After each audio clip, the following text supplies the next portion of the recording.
Imagine a country that proudly calls itself the land of freedom, yet millions of people are still chained and sold like cattle. Why would America dare to set itself on fire in a brutal civil war? And what price did it pay to shatter the chains of slavery? Stay with me until the end, and you will see how just 4 years were enough to change the fate of millions of people and the future of the United States. By the late 1850s, the United States looked like a gigantic house thrown up in a rush. From the outside, it still stood upright, but inside the walls were cracked, the beams were eaten by termites, and anyone with sharp eyes could sense that something was badly wrong. They just did not yet know when it would collapse or how. In those years, in the North, the sound of hammers rang day and night in the factories. Locomotives shrieked along new stretches of rail that pushed out into distant lands. Cities like New York, Philadelphia, and Boston swelled with streams of immigrants. Ships loaded with goods, textile mills, steelworks, shipyards. In the South, the scene was completely different. Endless white cotton fields stretching to the horizon, vast plantations with big white mansions, wide porches, tall columns. Beneath that surface was the entire world of enslaved black people who worked from dawn until late into the night, hands calloused, backs bent, yet whose songs and prayers still rose every evening, a way to hold on to dignity and a fragile sense of hope. These two worlds were not only different in landscape and economy, they were divided in belief and in how they saw human beings. In the North, although prejudice was still widespread, more and more people were haunted by a moral question. How could a country that prided itself on being the land of freedom allow human beings to be bought and sold like livestock? Newspapers, essays, and books like Uncle Tom's Cabin found their way into family homes, stirring outrage at scenes of enslaved people being whipped, families torn apart and sold away from each other. Meanwhile, many Southern planters boldly claimed that slavery was a natural institution, that black people needed the guardianship of white people, and that the entire cotton economy, their white gold, would collapse without enslaved labor. Every time Congress debated bringing a new state into the Union, Missouri, Kansas, California, and others, the question rose again, would that state be slave or free? Every vote and every line drawn on the map became a miniature battle between two opposing systems. Compromise after compromise was hammered out, like strips of tape slapped over a crack in a wall, buying more time but never touching the root of the problem. In border regions like Kansas, the conflict turned bloody. Pro-slavery and anti-slavery settlers clashed with guns and fire, giving rise to the phrase "Bleeding Kansas" in the press. Many people understood that the country was walking down a road whose two sides pulled further apart with every mile. Sooner or later, they would either have to choose one side or watch the road itself break in two. In 1860, in this tense atmosphere, a lanky lawyer from Illinois named Abraham Lincoln was chosen as the presidential candidate of the relatively new Republican Party, a party built largely on opposition to the expansion of slavery into new territories. Lincoln was not a radical calling for immediate abolition of slavery everywhere. He was more cautious. He emphasized that he opposed the spread of slavery into new areas because he believed that, if contained, the institution would gradually wither away. Yet for many Southern slaveholders, even that stance was intolerable. The idea of a president who openly rejected the expansion of slavery convinced them that their future was in danger. Lincoln's earlier debates with his rival Stephen Douglas had been printed and reprinted, painting the image of a man who was honest, logical, and deeply committed to the Constitution, but who also believed that the nation could not remain forever half slave and half free. When the election results were announced, Lincoln won the presidency with almost no electoral votes from the Southern states. This felt like a cold verdict to the Southern elite. They realized that the North's population was growing faster, its industry stronger, and that for the first time they truly seemed like a minority who would no longer control the balance of power. In Charleston or New Orleans, in plantation mansions smoky with cigar fumes, men gathered to read the newspapers and debate whether the time had come to leave the Union. The idea of secession, of pulling their states out of the United States, had smoldered in Southern politics for decades. Now it burst into open flame. South Carolina led the way. In December 1860, it called a convention and passed an ordinance of secession, declaring that the federal government had failed to respect states' rights, especially the right to protect slavery. A new flag was raised, speeches were shouted, fireworks exploded, glasses of whiskey and wine were poured. It did not take long for others to follow. Mississippi, Florida, Alabama, Georgia, Louisiana, Texas, and then additional states marched out behind South Carolina. Secessionists roused crowds with talk of Southern glory, of self-determination, of how they were following in the spirit of the Revolution of 1776, except this time they were turning against the very government their fathers and grandfathers had helped build. Early in 1861, delegates from the seceded states met and created the Confederate States of America. They chose Jefferson Davis as their president and drafted their own constitution. It looked much like the U.S. Constitution, but made explicit protections for slavery. In Washington, Abraham Lincoln prepared to take office in a city filled with rumor and fear. His train journey from Illinois to the Capitol was shadowed by whispered plots and security worries. In his inaugural address, Lincoln still tried to pull the Union back together. He said he had no intention of abolishing slavery in states where it already existed and that he only wanted to prevent its spread. He reminded his listeners of what the Union meant and insisted that nothing in the Constitution permitted a state to leave of its own accord. He pledged to do everything in his power to preserve the United States as one nation. These words touched many hearts in the North, but they did little to soften the resolve of the Southern leaders who already saw his administration as a mortal threat. Between the two sides stood Fort Sumter, a federal fort in the harbor of Charleston, South Carolina. The fort remained under Union control, a small island of federal authority in waters claimed by the new Confederacy. Ammunition and food inside the fort dwindled. Soldiers stood watch, knowing that their supplies would not last much longer. Lincoln faced a painful choice. If he withdrew the garrison, he would look weak and effectively recognize the Confederacy's claim. If he tried to resupply the fort by force, he risked igniting war. He decided on a middle path, send ships with food and basic supplies, announcing that they carried no reinforcements and no weapons for offensive action. Confederate leaders rejected this. They did not want a Union fort, however small, sitting in what they now called their harbor. Before dawn on April 12, 1861, the sky over Charleston flashed with artillery fire. Confederate cannons roared to life and bombarded Fort Sumter, marking the first shots of the American Civil War. For 34 hours, the shelling continued until the Union commander, unable to return effective fire and nearly out of supplies, surrendered. No one died in combat during that bombardment, but the sound of those cannon shots echoed far beyond the harbor. They told the whole country that the conflict had crossed the line where talk and compromise could no longer suffice. Lincoln quickly called for 75,000 volunteers to put down what he described as a rebellion. The call forced the remaining undecided states to choose sides.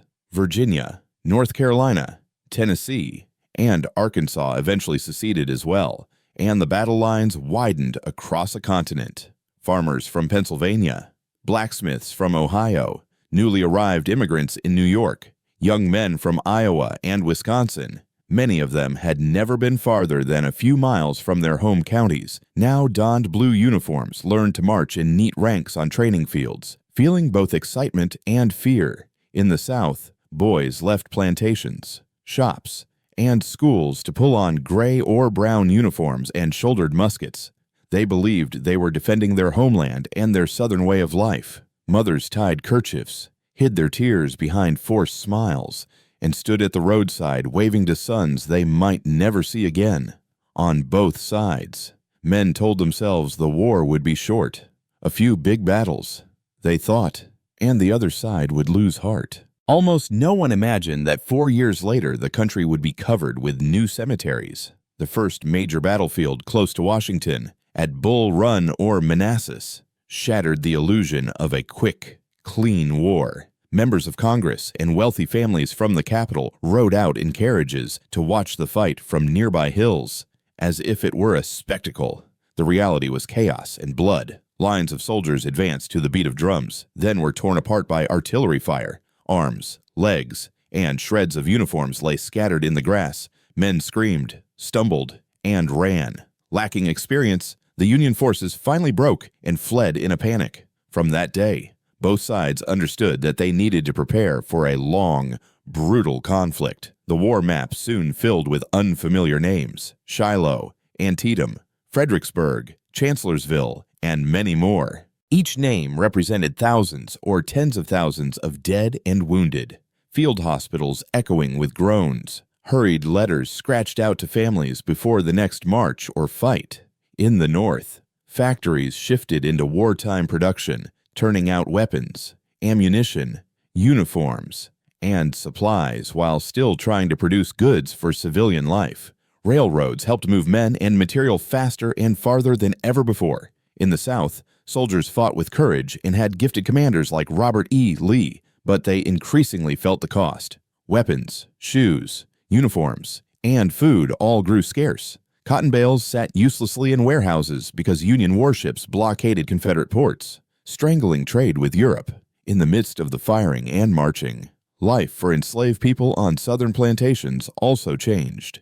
Rumors of victory and defeat could not be kept hidden forever. Enslaved men and women listened secretly to the conversations of masters and overseers, glimpsed headlines on newspapers if someone in their quarters could read, and passed news from mouth to mouth. Stories circulated about a tall, gaunt president in the North who opposed slavery. Some decided to risk everything and run away. They slipped along riverbanks, through forests, and toward Union Army camps in search of protection. Union commanders at first did not know what to do. The law was unclear. Should they return runaway enslaved people to their owners under existing statutes, keep them as contraband of war, and put them to work? As their numbers grew into the hundreds and then thousands, the presence of these fugitives posed a larger question. If enslaved people themselves were streaming into Union lines and undermining Confederate labor, could the war remain only about preserving the Union without also addressing slavery during the early years of the war? Lincoln had to walk a narrow political tightrope. Absolute abolitionists demanded that he declare all enslaved people free at once. Slave-holding border states that were still in the Union, such as Kentucky and Missouri, warned that they might switch sides if he moved too fast. At the same time, Lincoln faced pressure from political rivals, from timid or incompetent generals, and from the sorrowful toll of defeat. Late at night, lights glowed in the windows of the White House while Lincoln sat alone at his desk, face lined with exhaustion, reading casualty reports and writing letters to grieving families. He wrestled with decisions that would determine the fate of millions. By 1862, as the war dragged on far longer than anyone had expected, Lincoln came to see that preserving the Union alone was not enough. Slavery lay at the heart of the conflict. If the institution remained untouched, any peace would be temporary and fragile. The Battle of Antietam in September 1862, though not a crushing military victory for the Union, halted Robert E. Lee's first invasion of the North. Among the smoking cornfields and piled bodies of Maryland, Lincoln saw a political opportunity. If he proclaimed emancipation after a string of military failures, it might look like desperation. Issued after a checked Confederate offensive, it could be framed as an act of strength. He drafted an Emancipation Proclamation and revised its phrases carefully. In September 1862, he issued a preliminary warning if the rebellious states did not return to the Union by January 1, 1863. Enslaved people within those areas would be declared free. No state returned. On New Year's Day, 1863, in the cold winter of Washington, Abraham Lincoln signed the final proclamation. Each stroke of his pen poured more fuel into the fire of history. The Emancipation Proclamation declared that all persons held as slaves in areas still in rebellion against the United States were free. Legally, it had limits. It did not apply to slave states that remained loyal to the Union, nor to regions already under firm Union control, but its moral and political impact was enormous. From that moment, the Union was fighting not only to hold the country together, but also to destroy slavery. News of the proclamation spread rapidly. On Southern plantations, enslaved people whispered to one another in the dark that Father Abraham had declared them free. even if, in practical terms, that freedom still lay beyond the Union lines. Many made up their minds that, if they were free on paper, they needed to reach the places where that paper had real meaning, the lands controlled by Union armies. More and more fled, some with families, some alone, leaving behind palm-thatched cabins and the unmarked graves of ancestors who had died in bondage. The Union began to recruit black soldiers. Some officers hesitated, doubting their ability to fight or fearing resentment in their white ranks. Gradually, however, black regiments were formed, such as the 54th Massachusetts. The men in these units were determined to prove they deserved freedom with their own blood. They fought 2 battles at once against Confederate troops and against prejudice in their own army. They were often paid less than white soldiers, equipped poorly, and assigned the most dangerous tasks. On the battlefield, they showed extraordinary bravery. Reports of their courage appeared in Northern newspapers and helped win hearts and minds for the cause of emancipation. Meanwhile, the war grew even more intense. In 1863, Union and Confederate armies collided near the small town of Gettysburg in Pennsylvania. For 3 days, hills and fields around the town turned into a slaughterhouse. Lee hoped to deliver a decisive blow on Northern soil that would push the Union toward negotiation. Instead, his forces suffered a devastating defeat. The climax came with Pickett's charge, when thousands of Confederate soldiers marched across open ground toward entrenched Union positions under a storm of artillery and rifle fire. When the smoke cleared, the field was carpeted with fallen men, and Lee's dream of forcing the North to the bargaining table lay shattered. Gettysburg did not immediately end the war, but it marked a major turning point. After this, the Confederacy rarely had the strength to launch large offensives into the North again. That same year, on the Western Front, Union General Ulysses S. Grant captured Vicksburg, a strategic city on the Mississippi River. When the Union flag rose over Vicksburg, the river, the great commercial highway of North America, came under Union control from end to end. The Confederacy was cut in 2, making it much harder to move troops and supplies between its eastern and western regions. Grant's leadership style was unpretentious and relentless. He was willing to accept heavy casualties to achieve strategically important objectives. Lincoln increasingly trusted him, seeing in Grant a commander who did not lose his nerve after a bloody day and who was ready to keep pressing forward until the job was done. By 1864, Lincoln had to face re-election while the war still raged. War weariness spread across the North. Casualty lists grew longer, the economy strained, and many families had lost sons, husbands, and fathers.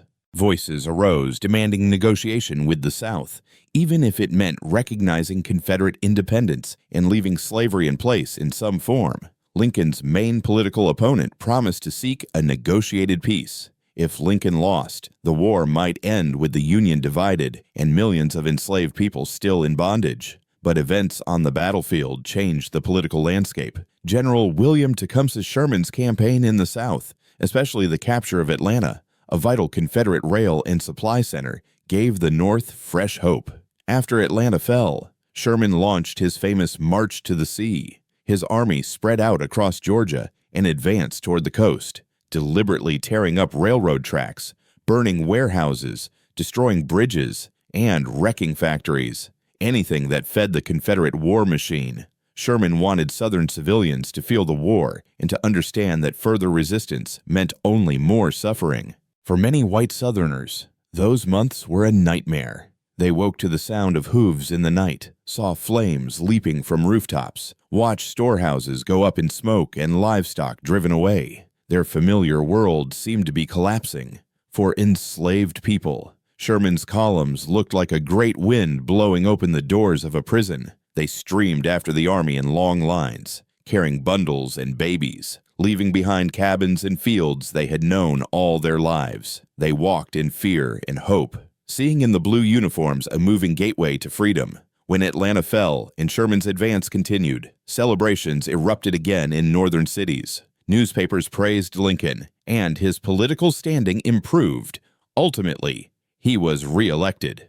It was more than a personal victory. It was a signal that a majority of Northern voters were willing to endure more sacrifices to finish the war, to preserve the Union, and to end slavery. In the early months of 1865, the Confederacy was exhausted. Lee's army, still fighting valiantly around Richmond and Petersburg, was short of everything. Men deserted in growing numbers to check on families going hungry back home. Shoes were scarce, food was nearly gone, and winter bit into men whose uniforms were little more than rags.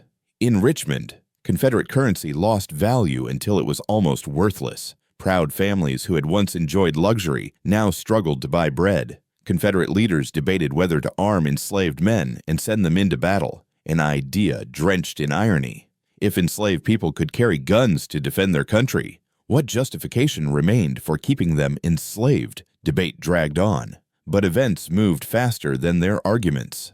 In April 1865, after a long siege, Union forces broke through Confederate lines. The Confederate government abandoned Richmond, and the city went up in flames. Warehouses were burned so they would not fall into Union hands, but the fires spread. When Union troops marched in, they found streets full of smoke and rubble, and they found newly freed black men and women cheering, laughing, crying, kneeling in the road to pray, and singing hymns of thanksgiving. For them, this was the moment their ancestors had dreamed of for generations. A few days later, at the small community of Appomattox Courthouse in Virginia, Generals Robert E. Lee and Ulysses S. Grant met in a modest brick house to discuss surrender. Lee appeared in a spotless uniform with a ceremonial sword at his side, carrying himself with calm dignity, yet behind his composure lay the deep sorrow of a man who had poured his heart into a cause that was now lost. Grant arrived in a mud-stained field uniform,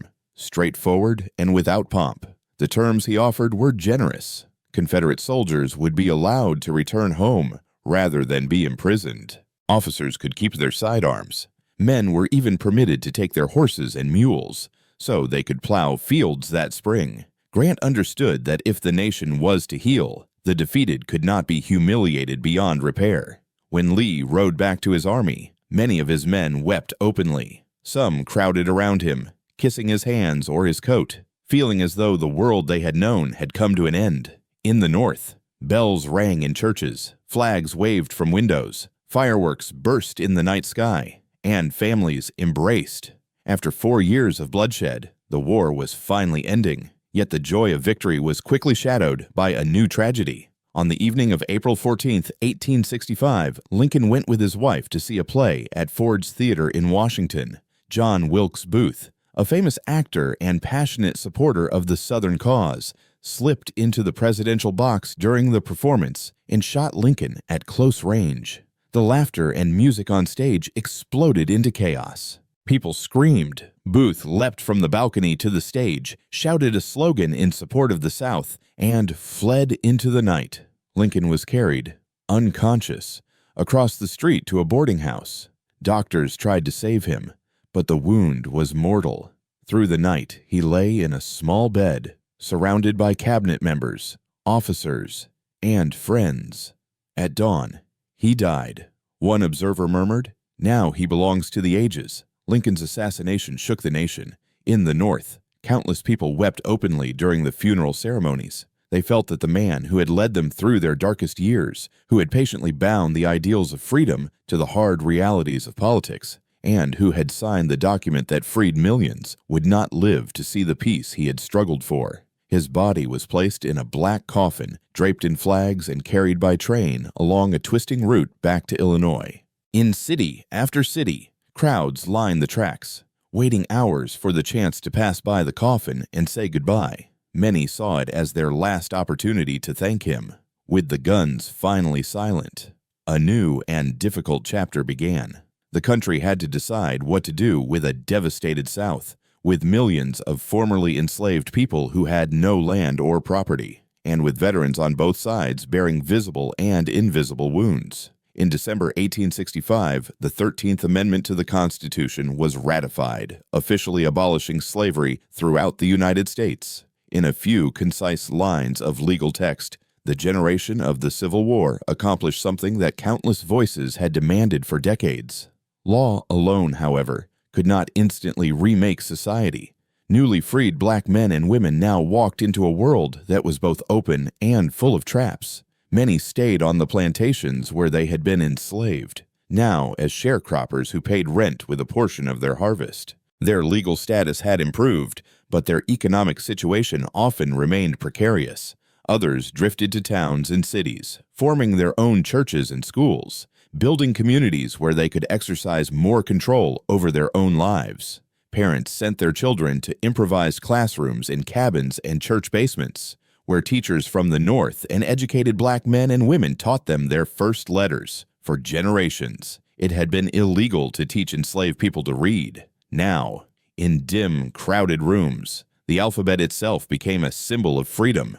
At the same time, many white Southerners found it impossible to accept defeat. They were bitter at the destruction of their homes and towns, angry that the way of life they had taken for granted was gone. Some tried honestly to adapt to the new order. Others clung to hatred and searched for ways to maintain racial dominance by different means. Step by step, new laws and customs emerged to keep black people in a subordinate position, laying the groundwork for a system of segregation and discrimination that would last for decades. Looking back at the years 1861 to 1865, one sees a journey of deep contradictions, a country at war with itself. Blue flags facing gray flags, both sides insisting they were fighting for their own vision of patriotism. Many soldiers on both sides had been farmers, craftsmen, shopkeepers, or clerks who might otherwise have lived quiet lives. Instead, they died on fields far from home.